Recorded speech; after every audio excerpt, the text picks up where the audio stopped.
नीचे बृहस्पतिवार गुरुवार की व्रत कथा विस्तृत रूप में प्रस्तुत है। ये कथा परंपरागत कथाओं, पौराणिक भाव और लोकविश्वासों पर आधारित है। इसे व्रत, पूजन या पाठ के समय पढ़ा सुना जाता है। बृहस्पतिवार की कथा गुरु व्रत कथा प्राचीन काल की बात है। भारतवर्ष के एक समृद्ध नगर में धर्मशील नाम का एक ब्राह्मण रहता था। वह वेद शास्त्रों का ज्ञाता, सत्यवादी, दयालु और परोपकारी था। उसकी पत्नी साध्वी अत्यंत पतिव्रता, श्रद्धालु और गृहकार्य में निपुण थी। उनके घर में धन धान्य की कोई कमी नहीं थी, किंतु संतान सुख का अभाव था। धर्मशील और साध्वी दोनों ही भगवान विष्णु के परम भक्त थे।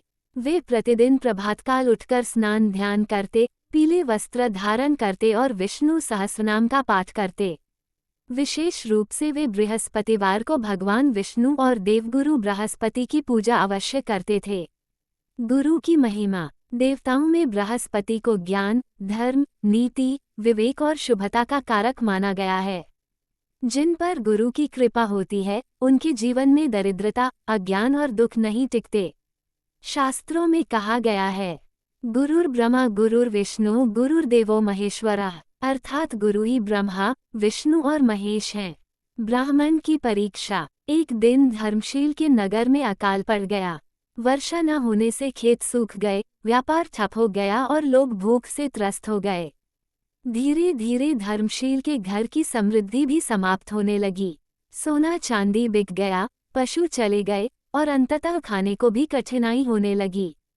कठिन परिस्थितियों में भी धर्मशील ने धर्म का मार्ग नहीं छोड़ा, किंतु उसकी पत्नी साध्वी का मन विचलित होने लगा। एक दिन उसने कहा, स्वामी, अब हमारे घर में खाने तक को नहीं है, क्यों न हम किसी धनी से सहायता मांग लें। धर्मशील बोला, पत्नी, याचना करना मेरे स्वभाव में नहीं। गुरु और भगवान विष्णु पर विश्वास रखो, वे अवश्य रक्षा करेंगे। गुरु व्रत का उपदेश। उसी रात धर्मशील ने स्वप्न में एक तेजस्वी ब्राह्मण को देखा। पीले वस्त्र, हाथ में कमंडलू और मुख पर दिव्य तेज। उन्होंने कहा, वत्स, मैं देवगुरु बृहस्पति हूँ। तुम्हारी परीक्षा चल रही है। यदि तुम श्रद्धा से बृहस्पतिवार का व्रत करोगे तो तुम्हारे सभी कष्ट दूर होंगे।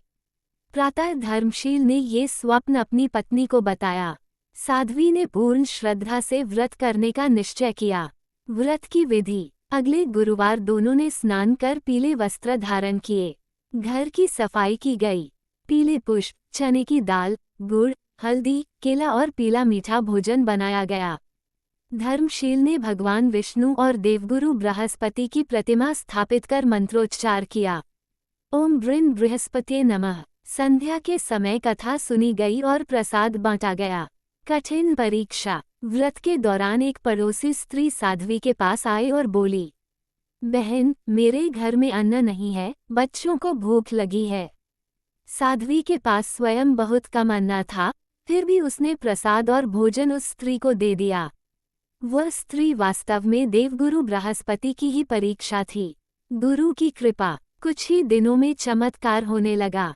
धर्मशील को एक राजा के यहाँ पुरोहिती का निमंत्रण मिला। राजा ने उसकी विद्वत्ता से प्रसन्न होकर बहुत धन दिया। धीरे धीरे घर में फिर से समृद्धि लौट आई। कुछ समय बाद साध्वी ने एक तेजस्वी पुत्र को जन्म दिया। पूरे नगर में हर्ष फैल गया। धर्मशील ने पुनः बृहस्पतिवार का व्रत किया और गुरु को धन्यवाद दिया। अहंकार का पतन। समृद्धि लौटने के बाद साध्वी के मन में अहंकार आ गया। उसने व्रत करना छोड़ दिया और गरीबों को दान देना भी बंद कर दिया। परिणाम स्वरूप धीरे धीरे फिर से दुर्भाग्य आने लगा।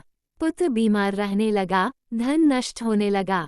तब धर्मशील ने समझाया, ये सब गुरु की अवहेलना का फल है। साध्वी को अपनी भूल का एहसास हुआ। उसने रोते हुए गुरु से क्षमा मांगी और पुनः श्रद्धा से व्रत आरंभ किया।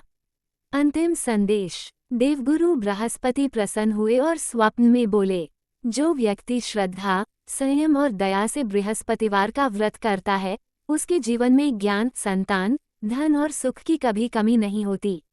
उस दिन के बाद धर्मशील का परिवार सदैव सुखी रहा। कथा का फल। इस कथा को पढ़ने या सुनने से गुरु दोष शांत होता है।